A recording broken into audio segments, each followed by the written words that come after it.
Mhm. Bugün sizlə danışacağım mövzu münasibətlərdə bağlanma stilləridir. Bilmirəm bu vaxta kimi bu cür təlimlərdə olmusunuz ya yox, amma mən danışarkən daha çox praktik danışıram.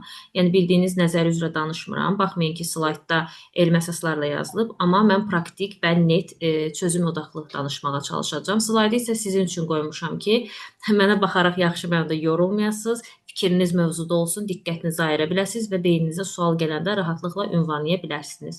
İndi mən slayd açacağam. Siz də zəhmət olmasa, yəni rahat şəkildə sualınızı yazmaqda çəkinməyin.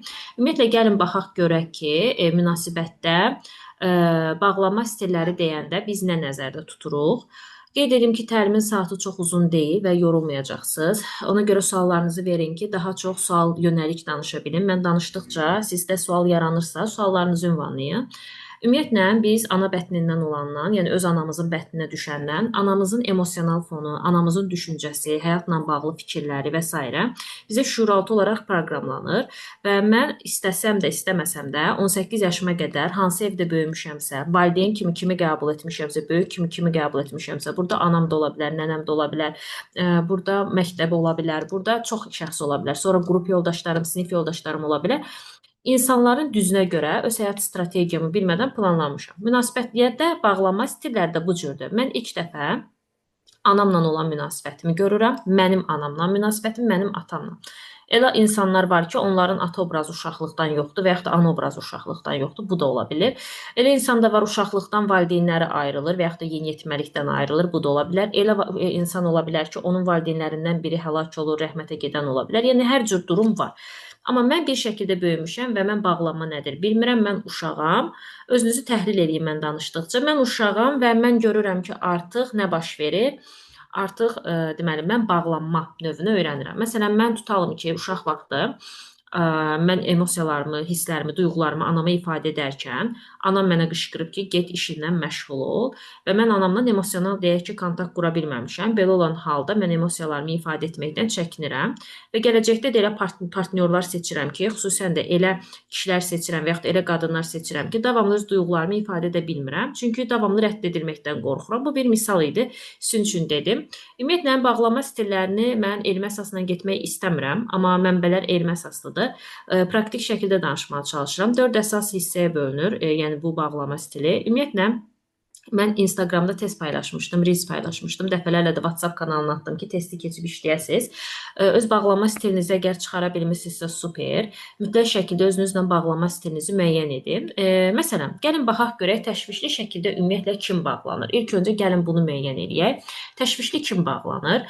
Ümumiyyətlə təşvişli olan insanlar davamlı tərk ediləcəyindən, davamlı tək qalacağından qorxur. Ona görə də qarşı tərəfi kontrol etməyə, qarşı tərəfə tez-tez zəng etməyə, qarşı tərəfə güvən problemi yaşamağa, məsələn, qarşı tərəf biraz gec cavab verərsə və yaxud da məsafə qoyarsa, həddindən artıq, bilirsiniz necə, sevgi və qayğı tələb edir bu insanlar. Yəni bunlar üçün belə gəlir ki, mən bir an olsa belə bu insana zəng etməsəm, mesaj yazmasam, yəni sanki mən bu insanı diqqətdən kənar qoysam, şuuraltı olar, bu insan məndən uzaqlaşacaq. Partnyorunuzu çox analiz edirsiniz. Nə üçün belə etdi, niyə belə etdi, bunu elə etdi, görəsən məndə nə var idi falan filan. Özünüzə çox odaqlısınız və duyğusal fonunuz təşvişdir. Təşvişdən qidalanırsınız, narahatsınız. Yəni bir var ki, sən münasibətdə çox rahatsan. Bilmirəm ətrafınızda sağlam münasibət quran insanlar görmüsünüz ya yox. Bir də var sən çox narahatsan. Məsələn, sənin münasibətin var, hər şey yaxşıdır lap deyə, amma sən davamlı narahatsan, davamlı təşvişlisən. Davamlı istəyirsən qarşı tərəf səni sevdiyini desin, sənə diqqət ayırsın, necə deyim, sənə hədiyyələr al. İlla ki, qarşı tərəf nəsə etməlidir ki, səndə bu təşviş azalsın. Yəni, qarşı tərəf nəsə etməsə, sən uzaqlaşmısan, sən belə deyildin, sən niyə yazırsan, özünü günahlandırırsan. Yəni, sən çox atırsan da. Bir var ki, bir dəfə, iki dəfə sən daha çox atırsan, daha çox üstə gedirsən və əksərən də bu insanlar daha çox tərk edilir, daha çox tək qalır. Bəs gəlin bunu səbəbini araşdıraq görək ki, mən niyə təşvişlə bağlanıram da, yəni partnyoruma. Burada fərq yoxdur, qadın kişiyə, kişi qadına bağlana bilər. Yəni biz insanıq, bundan danışıram. Birincisi ona görə ki, mən uşaq vaxtı, deməli, anamı itirəcəyimdən qorxmuşam, emosional fon olaraq. Anam uzaqlaşar qorxmuşam, anam tərk edər deyə qorxmuşam, anam emosiyalarıma yetəri qədər məni doyuzdurmayıb. Təbii ki, mən burada valideynləri ümumiyyətlə biz burada valideynləri qınamırıq. Niyə nə üçün etmirik? Əgər valideynlərlə bağlı problemləriniz varsa, YouTube kanalıma keçib valideyn travmaları və yaxud da valideyn obrazlarla işə baxa bilərsiniz və yaxud da Telegram kanalımdan tamamilə ödənişsiz podkastlarımı dinləyə bilərsiniz ki, biraz başa düşəsiz məsələni. Burada əsas məsələ valideyn deyil. Valideynin bizə istəsə də, istəməsə də nəsillərdən gətirdiyi emosional fonu və düşüncəni mənim uşaq versiyama yükləməyimdir. Və nəticədə belə olanda məndə nə yaranır? Mən təşvişi hiss edirəm. Mən öyrənirəm ki, həyatda insanlarla təşvişli bağlanmalıyam. Nə bilim, gəlirəm məktəbdə təşvişli bağlanıram.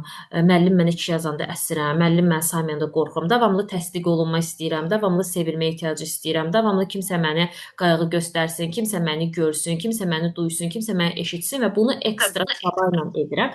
Çünki burada əsas məsələ nə olur? Burada əsas məsələ mənim görülməyim, duyulmağım, eşidilməyim və mənim rahat. Sanki kimsə məni görsə rahatlayacağam. Sanki kimsə məni sevsə rahat olacağam. Sanki kimsə məni təsdiq etsə okeyəm. Sanki kimsə mənə hədiyyə yaz. Amma elə bil ki, emosional fonum ətrafdan asılıdır. Yəni mən özüm təşviş bombasıyam və ətrafdan asılıdır ki, sanki mən sakitləşim. Yəni mən ətrafımdan asılıdır, partnyorumdan asılıdır, anamdan asılıdır, yoldaşımdan asılıdır, nə bilim, psixoloqdan asılıdır, qonşudan asılıdır. Sanki mənim təşvişim kimdənsə asılıdır ki, mən sakit olum. Gəlin əsas məsələyə gələk. Birinci növbədə yaranma səbəbini bildik. Yaranma səbəbi demək olar ki, bütün növ bağlama stillərində eynidir. Gəlin bunu belə analiz edək. Mən başa düşürəmsə ki, mənim qırılma nöqtəm valideynlərimdəndir. Mən bunu özümə etiraf etməyə çəkinməli deyiləm və baxmalıyam ki, anamla atam ümumiyyətlə bir-biri ilə necə bir münasibət modelinə malik olub. Evdə dava mı olub, söz-söhbət mi olub, boşanmış ailədənmi, atam tərk edən ailədirmi, anam tərk edəndirmi, atam cinayətkardırmı, narkomandırmı, anam mı cinayətkardır? Öz ana-atanızın portretini çıxarmalısınız, üzləşməlisiniz. Təbii ki, bunu gedib kiməsə deməyə məcbur deyilsiniz. Bu sizin şəxsi həyatınızdır. Bunu öz psixanızın, belə deyək ki, indiki münasibət həyatınızı qaydasına qoymağınız üçün vacibdir. Baxmalısınız ki, mənim atamla anam necə münasibət qurub. Məsələn, atıram, bir misal deyəcəm. Ər-arvad deyək ki, bir-biri ilə münasibət qurur. Bütün günü dava, qırğın, kişi arvadı döyür, arvad kişini söyür. Bütün günü və bunlar boşanırlar. Ər gedir məsələn başqa qadın alır, qadın da gedir başqa kişiyə ərə. Baxırsan ki, hər ikisi başqa insanlarda daha xoşbəxtdir. Nə döyülmə var, nə söyülmə var, nə dava qırğın. Demək bu ikisinin eyni anda olması bu toksikliyi yaradır da. Amma ayrı-ayrılıqda gedib yəni başqa insan tapanda o problem olmur. Düzdürmü? Deməli, hər birimizə uyğun bir insan modeli var və sən də istəmsizcəsinə dava olan ailədə böyümüsən. Bütün günü dava, qırğın, söz-söhbət, döyülmə, söyülmə, təhqir, ata alqış, mama cinayətkar, belə elə beynin depolanıb. Küçə böyümüsən, böyük versiyandan getmisən, münasibət qurmusan, ya şuurlu qurmusan, ya evdən səni kimsə evləndirib, ya məcbur qalıb evləndirib. Yəni bir şəkildə evlənmisən və yaxud da bir şəkildə həyatında bir insan var və sən narahatsan. Amma başa düşmürsən ki, bu narahatlıq sənin qarşındakı insana görə deyil, sənin keçmişdən gətirdiyin yüklərə görədir. Başlayırsan, düşürsən qarşı tərəfi dəyişdirməyə, qarşı tərəfi üzərində etiket. Təbii ki, qarşı tərəf özü kimidir. Əgər səni saymırsa, saymır. Dəyər vermirsə, vermir. Yoxa çıxırsa, yoxa çıxır. Rədd edirsə, rədd edir. Sevmirsə, sevmir. Yəni sən onu neynəsən də, ritual etsən də, spirituallığa baş verib bütün günü gündə güzgünün qabağında 70 dəfə affirmasiya desən də, qarşı tərəfi dəyişə bilməyəcəksən. Çünki qarşı tərəf zaten sənə olduğu kimidir. Olduğu kimini hardan bilirik? Davranışsal fonla. Gəlin indi baxaq görək qaçından bağlanan tipli insanlar necədir. Bu arada mən danışıram, amma siz suallarınızı yazın, sonda suallarınıza cavab verəcəm. Ümumiyyətlə bu insanlar yaxınlıqdan qorxur, davamlı olaraq emosionaldır. Ümumiyyətlə çox vaxt soyuqqanlı olurlar, daha çox emosiyasız olurlar, məsafəli olurlar. Yaxınlıqdan daha çox sıxılırlar, duyğularını içində saxlayırlar. Sözlə yox, məsafə ilə həll etməyə çalışır. Məsələn, qarşı tərəf uzaqlaşıb, qoy mən də uzaqlaşım. Qarşı tərəf mesaj yazmır, qoy mən də mesaj yazmayım. Özünü qarşı tərəfin düşüncəsinə görə hərəkətləndirir və yaxud da ki, özüm edərəm. Sən yazmasan da, sən gəlməsən, mən özüm edərəm. Mən bunu edərəm. Yəni, illa ki, mənim həyatımda kimsə olmalı deyil də. Qaçınıram. Yəni, qaçıram. Davamlı arxamca kimsə gəlir və mən də qaçıram. Kimsə mənə sevgi deyəndə, stop. Bu qədər sevgi yox. Kimsə mənə qayğı görəndə qəbul edə bilmirəm. Kimsə mənə hədiyyə alanda yox, istəmirəm. Şotu verəndə yox, nə danışırsan, mən özüm. Yəni bunu hər statiyanızda təhlil edə bilərsiniz.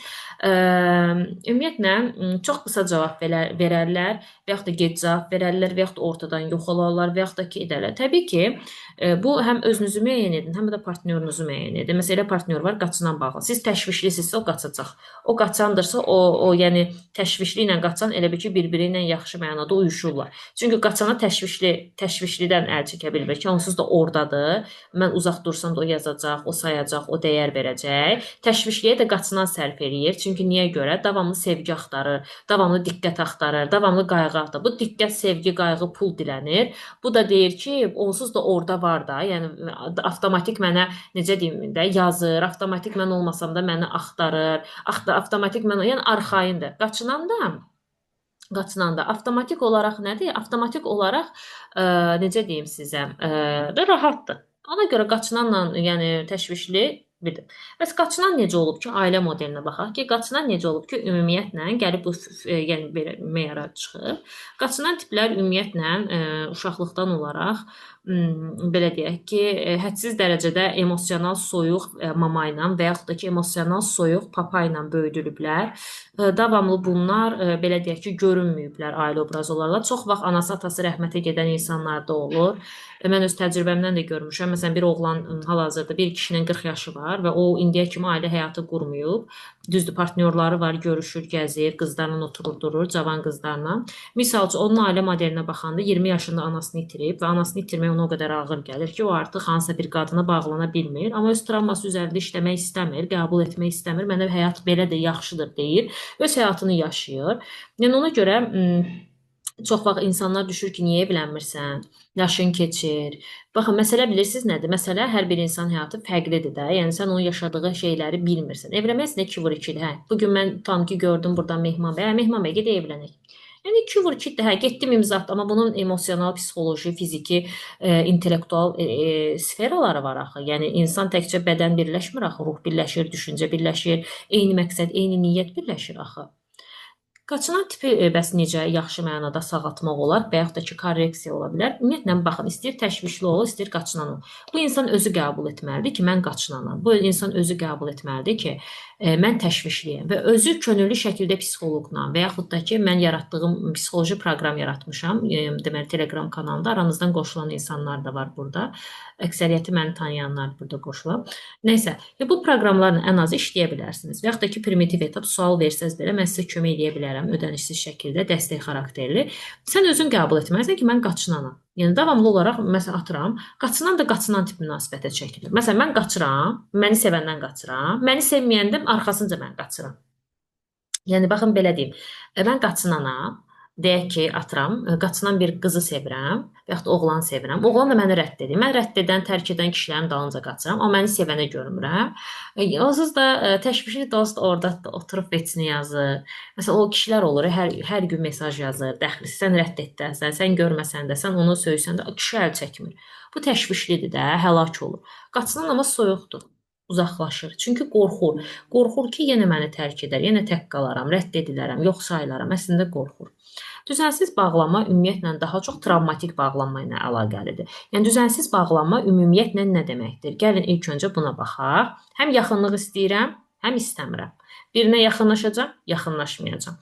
Qəfil dəyişən mühit, ailədə məsəl üçün deyək ki, dava qırğın olması, qorxutması, çölə çıxma, qız uşağısan, evdə otur və yaxud da filan qızla yaxınlıq etmə. Mama, papanın yediyi miflər də daha çox beyində olur və bu ailə üzvlərində, ailələrdə belə deyək ki, dava, söhbət çox olub. Qorxur, gərgin emosiyalı, kişiyə yaxınlaşır, yox, mən kişi ilə danışanda özümü pis edirəm, qadına yaxınlaşır, yox, o məndən istifadə edir. Sanki həm istəyirəm münasibət qurum, amma yaxınlaşanda da narahat oluram. Hər kəsi qəbul edə bilmirəm, özümə qapanıram, münasibətdən qaçıram. Və yaxud da münasibətdəyəm, ani beynim çönür, ani refleks hərəkətlər eləyirəm. Ani dəxilsiz davalar yaradıram, dəxilsiz uzaqlaşıram, dəxilsiz gəlirəm. Yəni məqsəd yoxdur da. Ya qəfil yaxınlaşacağam, ya qəfil uzaqlaşacağam, amma orada olmayacağam. Yəni bu da düzənsizdir. Mən axırda sizə düzgün münasibət qurmağın formulunu verəcəm. Çox güman ki, dekabr ayında yeni bir layihə yazıram, onu təqdim edəcəm və hazırdır. Amma ona qədər indiki olan Mənəvi Həyatlar kanalıma qoşulsanız daha çox şey öyrənəcəksiniz. Amma burada da sizə tüyo verəcəm ki, münasibətlərinizi necə şəkilləndirə bilərsiniz. Yəni onu da sonda deyəcəm. Mən həm sevgi istəyirəm, həm də sevgini təhlükə kimi qəbul edirəm. Sevgi istəyirəm, qayğı istəyirəm, amma bunu təhlükə kimi gəlir. Cinsəlliyi istəyirəm, təhlükə kimi gəlir. Ailə həyatı qurmaq istəyirəm, qorxunc kimi gəlir. Okay. Davamlı olaraq məsəl üçün sevgi dilimi bağlamaq istəyirəm. Baxın, əslində hər bir insan, yəni kimdən soruşsan, mən bunu şəxsən özüm də soruşuram. Subay və yaxud da evli və yaxud da ki, boşanmış da subay sayılır bu arada. Boşanmışlar burada fərqli deyil. Həmin insanlar da subay sayılır. Bir insana sual versən ki, necə bir münasibət qurmaq istəyirsən? Hamı deyəcək ki, məsəl üçün, məni sevsin, qayğı göstərsin, diqqət versin, maddi imkanı yerində olsun, evi olsun, maşını olsun, işi olsun və yaxud da ki, mən işləyim və yaxud da ki, əl-ələ verək bir yerdə iş quraq, ev quraq. Yəni hamı bir şəkildə pozitiv cümlə qurur. Amma çox az insan özünə baxır ki, görəsən məndə nə əskikdir ki, mən bu gün istədiyim münasibəti qura bilmirəm. Həqiqətən məndə nə əskikdir? Həqiqətən məndə nə çatışmır ki, mən bu gün qarşıma çıxan 10 kişidən, 10 qadından biri ilə xoşbəxt ola bilmirəm. Ya məni tərk edir, ya məni rədd edir, ya məni yox sayır, ya mənə dəyərsiz və yaşadır, ya məni yetərsiz hiss elətdirir, ya ailədə problem olur, ya danışıram, məsəl üçün anidən əlaqə kəsilir. Görəsən burada nə baş verir? Yəni bir səmimi olub özümüzə baxmışıqmı? Yoxsa davamlı o mərkəzdir. Baxın, xanımlar iki hissəyə ayrılır. Baxın, mənə ən çox xanımlar inciməsin və yaxud da ki, bəylər inciməsin, düzdür. Məndə bəylər də olur, amma xanımlarda bu daha çox olur. Xanımlar bəzən mənə deyir ki, məsələn, direktdə Telegramda mən chat hissəsinə yazıram ki, suallarınızı verin və mənə ən çox şəxsimə suallar verilir. Yəni bu arada siz də verə bilərsiniz sualınız varsa, sualınızı da cavablandırıram əsas kanalda. Qadınlar məsələn mənə ən çox deyir ki, mən davamlı olaraq manipulyasiyalara məruz qalıram və yaxud da abuse, yəni istifadəçi münasibətlərə məruz qalıram. Davamlı, nə bilim, tərk edilirəm, rədd edilirəm, olur. Mən həmin xanıma deyirəm ki, ümumiyyətlə bu həmin xanımdan getmirsən. Ümumiyyətlə deyirəm ki, sən həyatında manipulyasiyaya məruz qalırsansa, sən də manipulyasiya edirsən. İstifadəçiliyə məruz qalırsansa, sən də istifadəçilik edirsən. Bu bilirsən nə deməkdir? Düzdür, bunu insan özünə təhqir kimi götürür. Baxın, belə bir şey deyim. Sən deyirsən ki, məsələn, bir dənə misal deyəcəm, başa düşəcəksən. Mən deyirəm ki, məsələn, mən istəyirəm ki, kişi məni sevsin, qayğı göstərsin, diqqət eləsin, sevgi versin, ev istəyirəm, maşın. Bu hər şeyi istəyirəm. Amma məsələ mənə gələndə, kişi də mənə öz ehtiyacını deyəndə ki, mən də istəyirəm ki, xanım mənə bomba cinsəllik yaşatsın, xanım mənə bomba sevsin, nə bilim, kişilərin də psixologiyasını, qadın mənə yemək bişirsin, paltarımı ütü. Qız başlayır ki, mən niyə sənin paltarı ütüləməliyəm? Misal üçün deyirəm, mən niyə sənə cinsəllik verməliyəm? Kişi kriteriyalarını deyir, qadın qəbul etmir, deyir, davay sağ ol. Baxın, məsələ o demək deyil ki, sən ondan uyğunlaşmalısan. Uyğunlaşmırsansa sağ ol de, o heç. Amma bir də var qadın fikirləşir ki, nə vaxtsa kişi dəyişər, qoy bir dənə qılığına girim, belə söz deyim, o dəyişsin. Çünki burada şeylərə girir, manipulyasiyaya girir, özü də bilmədən. Və yaxud da ki, kişi həqiqətən qadına inanır ki, tamam da sən mənim istədiyimi təmin eləyəcəksən, okey, mən də sənə pul xərcləyəcəm. Misal üçün deyirəm, biraz müasir tipli şeyləri danışıram. Və qadın başlayır özü də bilmədən kişinin dəyişəcəyini ümid edərək bir növ onu manipulyasiya etməyə. Amma özü də bilmir, mən kişini manipulyasiya edirəm və kişi bunu hiss edir. Hiss edən kişi artıq əvvəl sənə pul xərcləyəcəksə xərcləmir, diqqət göstərəcəkdirsə sənə göstərmir. İzah edə bilirəm? Yəni siz elə bilirsiniz ki, yəni baxın, manipulyasiya edən insan, yəni bunu istəyir kişi olsun, istəyir qadın olsun, çoxu xəbərsizdir ki, mən kimisə manipulyasiya edirəm. Məsələn, deyirsiniz ki, qabağıma istifadəçi kişi çıxıb, ancaq mənə cinsəlliklə yaxınlaşır. Demək ki, sənin emosional sərhədin yoxdur. İntellektual sərhədin yoxdur, cinsəl sərhədin yoxdur. Heç bir kəs sən istəmədən səndən istifadə edə bilməz. Sənin sərhədin olmalıdır. Sən deməlisən ki, mən bunu istəyirəm, bu budur. O da deməlidir, mən bunu istəyirəm, bu budur. Uyğunuq, davam. Uyğun deyilik, tamam. Amma mən onun dəyişəcəyini ümid edim, o mənim dəyişəcəyimi ümid etsin, yox. Uyğunlaşma ola bilər hardasa ki, məsələn, tutalım ki, atıram. Da mən xoşlayıram ki, tutalım ki, gün ərzində mənə 3 dəfə yazasan. O deyə bilər ki, misal üçün mənim gündə bir dəfə vaxtım var, bir dəfəyə. Bu mövzuda uyğunlaşa bilərsiniz. Amma elə insan var bir dəfəyə razı olmur. O zaman sən onu dirəşməli deyilsən ki, yox olsun. Və yaxud da gedib tarotdur, nə bilim, əməl elətdirib elə eləyim ki, 3 dəfə mənim məsəl. Bu özünü aldatmaqdır.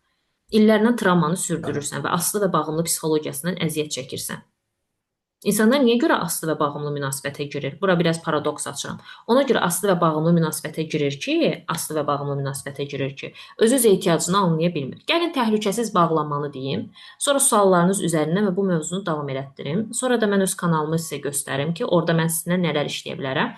Təhlükəsiz bağlanma, bax bayaqdan elə saydığım təhlükəsizdir. Uşaq vaxtı bu insanlar sevgi dolu ailədə böyüyüb. Ana-ata arasında hörmət olub, ana-ata arasında anlayış olub, empatiya olub. Ana duyğuları sabit olub, emosional yerində olub, uşağı təsdiq edib, uşağın ehtiyacını ödəyib, uşağa yetərlilik hiss elətdirib, sevgi verib. Burada ana-atanıza qarşı aqressiya da qalxa bilər, amma qalxmasın. Onların da sevgi dili döyməklə, söyməklə, vurmaqla, oğurluqla, cinayətkarlıqla olub. Heç birimiz də ideal deyilik, heç kəs də deyə bilməz. Mükəmməlik ən təhlükəsiz ailədə belə problemlər olur. Sadəcə problemə baxış bucağı fərqli olur. Diqqət. Bu hissədə diqqət olaq. Ana uşağa normaldır, ata uşağa normaldır, ailə normaldır. Yəni anlaşırlar, deyirlər, gülürlər, kinoya gedir. Hər şey superdir. Münasibətdə huzur var, rahatlıq var. Uşaq uşaqlığını yaşayır, yeniyetməliyini yaşayır. Böyüyəndə də bu insanların uşaqları adətən tez ailə həyatı qurur və çox xoşbəxt olur. Həqiqətən xoşbəxt olur. Yəni bunlar məsələn mən ən uğurlu münasibət quran insanlardan soruşmuşam ki, məsələn ekspert tapı. Siz də uğurlu münasibət görəndə həmişə qadın kişi fərqi yoxdur. Paxıllıq eləmək yerinə pis. Bir dənə sual verin ki, məsələn Allah xoşbəxt eləsə münasibətində görürəm ki, çox belə yəni rəngarəngsizdir. Mənə sirr verə bilərsənmi ki, məsələn ümumiyyətlə necə tanış oldunuz? Yəni qısa da, yəni şəxsiyə girmədən necə tanış oldunuz? Ona qarşı necə hiss etdiniz? Necə bu qədər rahat alın? Mən sual vermişəm və mənə verilən ən çox cavab bir də çalışın ekspert üzrə gedin, boş şey üzrə.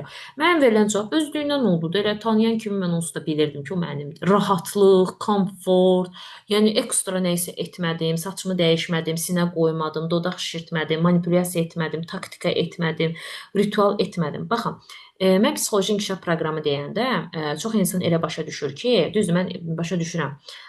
İndi düzgün olmayan mütəxəssislərin sayı çoxdur və seçim etməyiniz sizi narahat edir, güvən problemi yaşaya bilirsiniz. Bu normaldır. Bunu da aradan qaldırmağım üçün mən ödənişsiz təlim keçirəm və ödənişsiz YouTube kanalım və Telegram kanalım var ki, oradan məni izləyərək daha rahat güvənilir bağ qrup mənimlə, münasibət də elə bu cürdür, güvənilir bağ qrup mənimlə davam eləyə bilərsiniz. Bunu təklif eləyə bilərəm. Aha, yəni burada dram yoxdur, sərhədlər var, standartlar var, yaxınlıqdan qorxmur.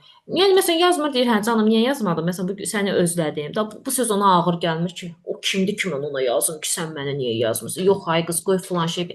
Ehtiyac yoxdur. Yoxa çıxır can. Məsələn neçə gündür yoxa çıxmasan, yaxşıdır hər şey. Yəni çox rahat şəkildə. Məsələn qarşı tərəfdən deyir, məsələn artıq istəmirəm münasibət. Mənim üçün münasibət əsas deyil deyəndə o da qayıdır ki, tamam. Da yəni istəmirsən tamam. Yəni rahatlıqla buraxa bilər, rahatlıqla qəbul edə bilər, rahatlıqla ünsiyyət qurur. Çünki ailədən bunu görüb. Amma çox təəssüf ki, əksəriyyətimiz təhlükəsiz bağ qura bilmirik. Ona görə də biz nə etməliyik əzizlərim? Həqiqəti başa düşməliyik ki, mən bu gün münasibətimdə rahat, güvənilir bir bağ qura bilmirəm. Mən bu gün münasibətimdə təşvişliyəm, qaçınanam, düzəm. Bunu özümüzə gəlin qəbul elətdirək. Başa düşürsüz nə demək istəyirəm? Bunu özümüzə qəbul elətdirək. Yəni qaçmayaq özümüzdən. Nə qədər qaçırıqsa eyni döngüdəyik. Və heç olmasa dəstək alaq. Okey, o dəstəyi də necə ala bilərsiniz? Mənim Telegram kanalımda ödənişsiz podkast kanalım var. Onu qrupa atmışam. Oradan keçib podkastlarından faydalana bilərsiniz və sizin üçün yaratmış olduğum Mənəvi Həyatlar kanalı var. 2 aylıq bir kanaldır, psixoloji inkişaf kanalıdır. Bu kanalı haqqında ətraflı məlumat qrupa atmışam. Yenidən atacağam, içərisini oxuyasınız. Burada mən sizinlə nələr işləyirəm? Baxın, indiki münasibət həyatınızın düzəlməsi üçün, sağlam bağlar qurmağınız üçün, sağlam sosial əlaqələr qurmağınız üçün mən 2 ay ərzində sizinlə nə işləyirəm? Yəni bunu tək-tək də ala bilərsiniz. 3 dənə proqramda tək-tək də ala bilərsiniz. Üçü bir yerdə də ala bilərsiniz. Məsələn, birinci növbədə sizlə işləyirəm valideyn travmaları ilə iş. Emosional balanslaşma, dəyərsizlik, yetərsizlik, sevilməmək duyğunuzdan işləyirəm. Daxili uşağınızdan işləyirəm. Yəni bunlar hamısı fərqindəlik və texnikalarla işləyirəm. Aranızdan burada olanlar varsa, həmən kanalda öz fikirlərini bölüşə bilər ki, digər iştirakçılar da görsün ki, nə kimi fayda götürmüsünüz. Şəxsi ehtiyaclar və sərhədin qoyulması. A-dan Z-yə bütün manipulyasiyaları bilirsiniz. Kişi sizə cinsel manipulyasiyanı necə edir, sevgi manipulyasiyasını necə yaradır, ana-ata yaralarının sağalması. Elə insan var, atasının aqressiyası da gedir münasibətə girir, korlanır. Elə insan var, anasının aqressiyası gedir münasibətə girir. Baxın, bunlar həll olunmalıdır. Yəni nə qədər qaçsan da, məsələn necə? Bugün okey, məndən qaçasan, başqasından qaçasan, ondan, amma öz həyatından ki qaça bilmirsən. Yəni belə demək pis çıxmasın. Ən çox günahkarlıq duyğusu, güvən duyğusu.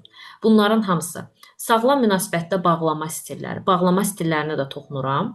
Köhnə proqramlardan tamamilə azad olmaq. Münasibətdə təkrarlanan uğursuzluqların kök səbəblərini tapırıq, özünüz tapırsınız.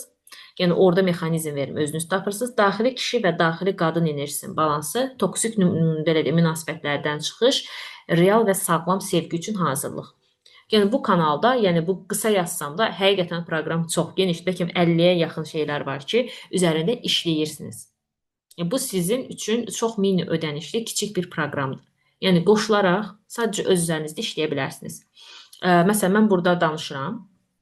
Bu bir sunumdur da. Yəni siz başa düşürsüz ki, mən kiməm, mən necə izah edirəm, hansı fərqindəlikləri sizə göstərirəm. Amma bu kanalda isə siz praktik olaraq fərqindəlik yönümlü işləyirsiniz. Və plus sualınız olanda da yazırsınız, mən sizi yönləndirirəm. Tamam. Yəni bu sizin öz üzərinizdə işləyəcəyiniz mərhələdir ki, təklif eləyirəm ki, buna qoşulun, özünüzə yatırım edin, özünüzü dəyərləndirin, öz üzərinizdə işləyin. İndi keçirəm sizin suallarınıza. Ondan sonra da artıq yavaş-yavaş yekunlaşdırıram. Görək ki, indi nə suallar vermisiniz, maraqlıdır. Maraqlı suallarınız varsa yazın, cavablandırım.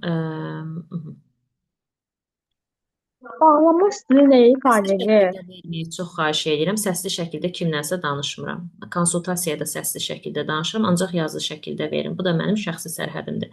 Mən qatılmışam və həqiqətən mən də yaxşıya doğru dəyişim hiss edirəm. Birinci düzdür, fərqli hisslər yaşaya bilərsiniz, amma aydınlanmış. Müşqan xanım məsələn 2 aya yaxındır məndən bir yerdədir. Yəni o əvvəl münasibətdə uğursuzluğu aldı, sonra da mənəvi həyatlara gəldi, düşdü. Mənəvi həyatda da 3 dənə ayrıca proqram var.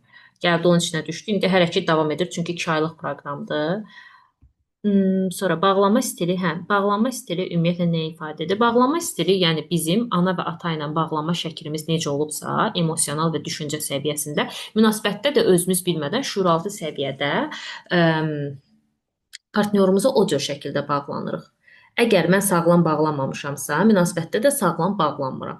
Əgər mən təşvişli bağlanmışamsa, təşvişli, düzənsiz. Bağlama stili bunu ifadə edir.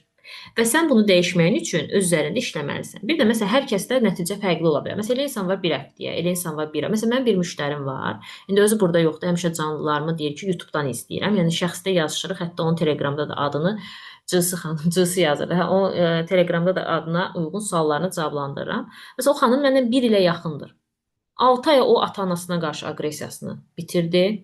İndi məsələn münasibət qurur. Hələ o görün nə qədər münasibətdə 2-3 dəfə uğursuzluq yaşayıb. İndi hələ deyir ki, filan şey qurtardım, filan şey. Yəni inkişaf elə bir şeydir ki, heç kəs sizə bir günə, bir saata, bir həftəyə, 10 günə nə isə deyə bilməz. Bu sənin yaşadığın həyatdan asılıdır. Sənin o fərqindəlik düzeyindən asılıdır. Məsəl üçün, məsələn mən özümü götürürəm. Mən özüm də öz üzərimdə işləyirəm. Məsələn, 1 il əvvəlki könüllə indiki könül eyni deyil.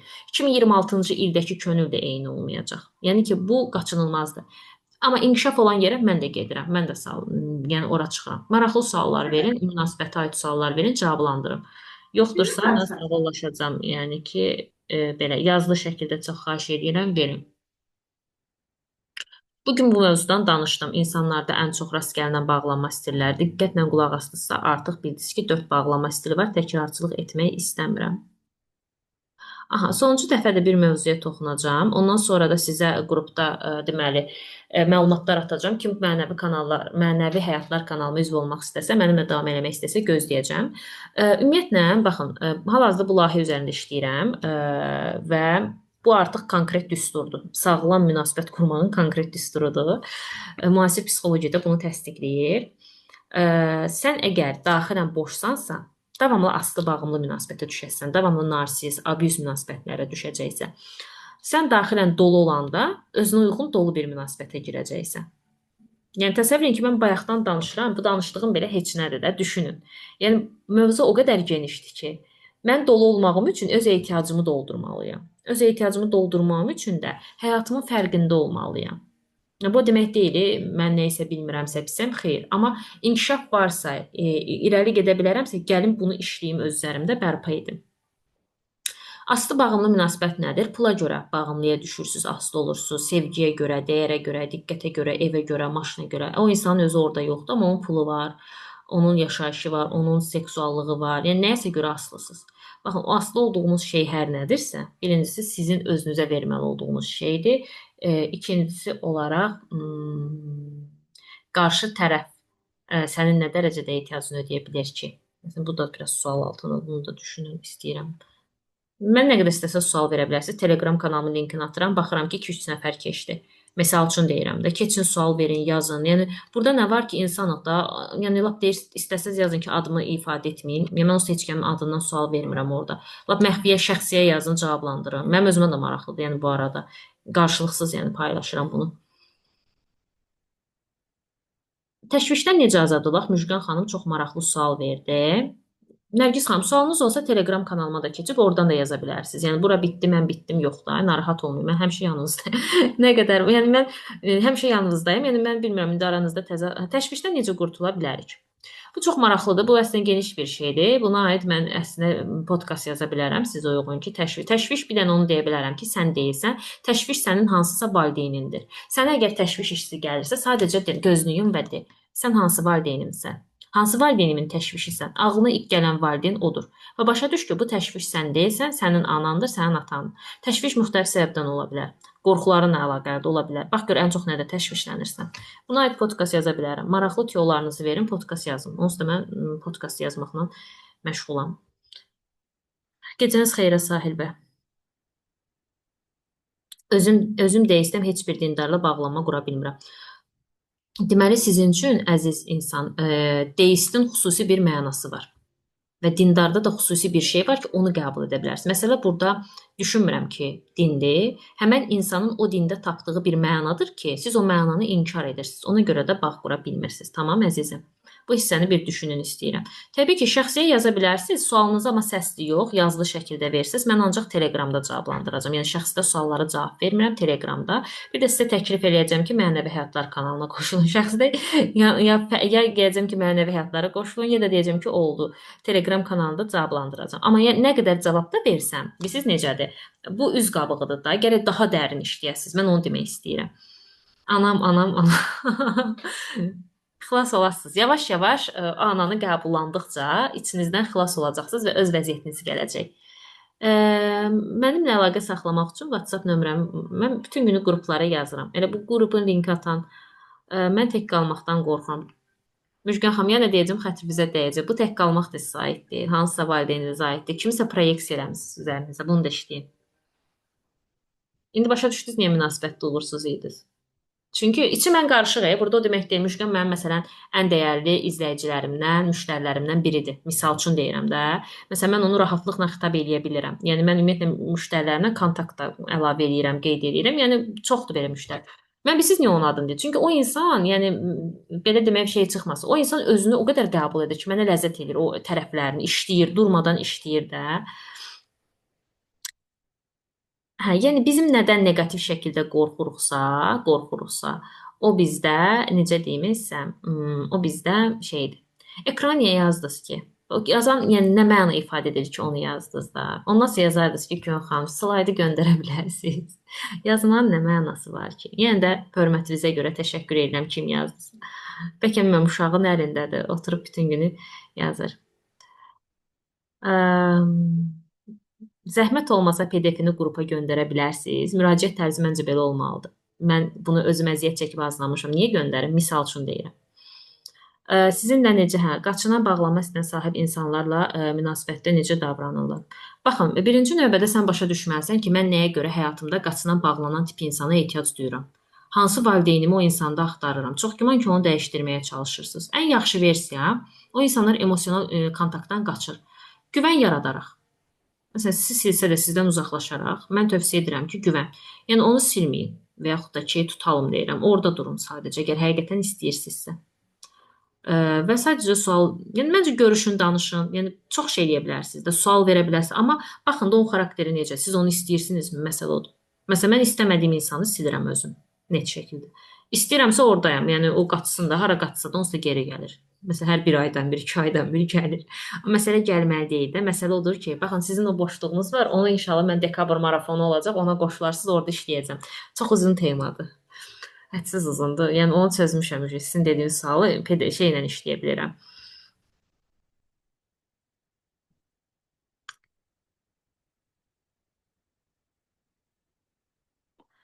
Oldu, gecəniz xeyrə qalsın. Sizlə danışmaq xoş idi. Bu inşallah ki, YouTube-a yüklənəcək. YouTube üzrə də digər iştirakçıların hər biri izləyəcək.